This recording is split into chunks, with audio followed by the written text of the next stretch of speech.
It's Tuesday, March 27th, and we have a new edition of Technically Speaking with Jim Wyckoff. Stay tuned.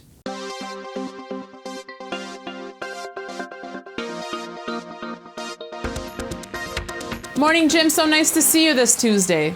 Good morning, Daniela. Nice to see you as always. Jim, let's talk about that Bernanke boost that we saw yesterday and the impact it's having on the precious metals still today. Daniela, the marketplace got a pleasant surprise if you're a commodity market bull yesterday when Fed Chairman Bernanke proclaimed that U.S. monetary policy will likely remain accommodative and interest rates will likely remain low to help keep the skids greased on our economic recovery. That was a bit surprising to those who were thinking that the Fed might put the brakes on monetary policy because of recent economic strength. So the U.S. dollar index immediately sold off on Bernanke's remarks, and that boosted the commodity markets. Very importantly, the U.S. Treasury bond and note prices yesterday did not react in a bullish fashion to Bernanke's assertion that monetary policy is going to remain easy. Now, this is important because money has been flowing out of bonds and notes the past several weeks and into stocks and commodities.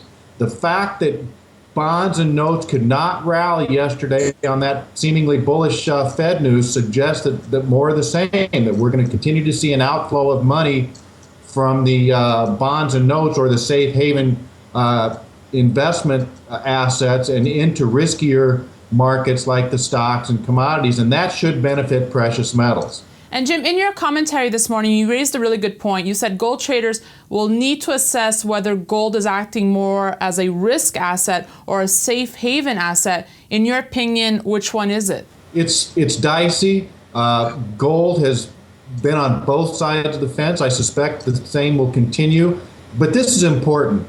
If we really see some serious geopolitical issues develop, if we see military action in the Middle East, if we see a serious escalation of the European Union debt crisis, I think you will see gold act as a safe haven asset, and I think you'll see money flowing back into the gold market. But Jim, whether it acts as a risk asset or a safe haven asset, aren't both scenarios bullish for gold? Won't they both help push prices upwards? Right. You're right, Daniela. Both as a risk asset with the easier money policy, that is going to support both gold and silver, and then, of course, on the safe haven side for gold.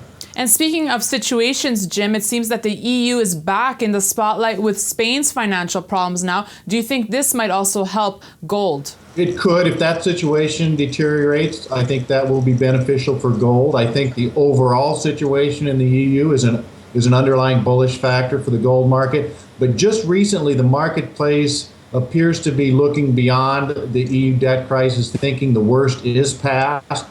Just today, we had some better economic data coming out of France. This EU situation could boil over at any time, but right now it has calmed a bit, and the marketplace is looking in other directions. Okay, Jim, so let's talk numbers now. If we use your market rating system, what grade are you giving gold this week? Well, I've got gold rated right now as a 5, could move up to a 5.5 later today if we see a stronger close. That would be slightly bullish. And that's been a market improvement. We've seen the gold market and the silver market last week post multi-week lows. We've seen strong rebounds Friday and Monday, and then we're seeing some follow-through buying today. So very importantly, the gold market and the silver market turned around just when they needed to from a bullish perspective. We've got some more work to do from the bullish side to suggest that uptrends can be sustained, but we did turn these markets around when we had to. All right, and finally, Jim, which resistance levels are you looking at for silver? What are some key points? Well, for silver, we've got some stiff overhead resistance at 34.50, solid technical support at last week's low of 31.09, and that's basis the May COMEX futures. In the gold market, as we speak now, we're challenging psychological resistance at 1,700. If we push above that level, that's going to be a positive development to suggest more upside in the near term. On the downside, we've got very strong technical support at last week's low of 1627.50 in April gold. If you push prices below that level, that's going to produce fresh chart damage. Fantastic. Jim, as always, thank you so much. Looking forward to next time, Daniela. Bye-bye. And thank you for watching Kitco News. You can email me your comments at newsfeedback@kitco.com. For Kitco News, I'm Daniela Cambone.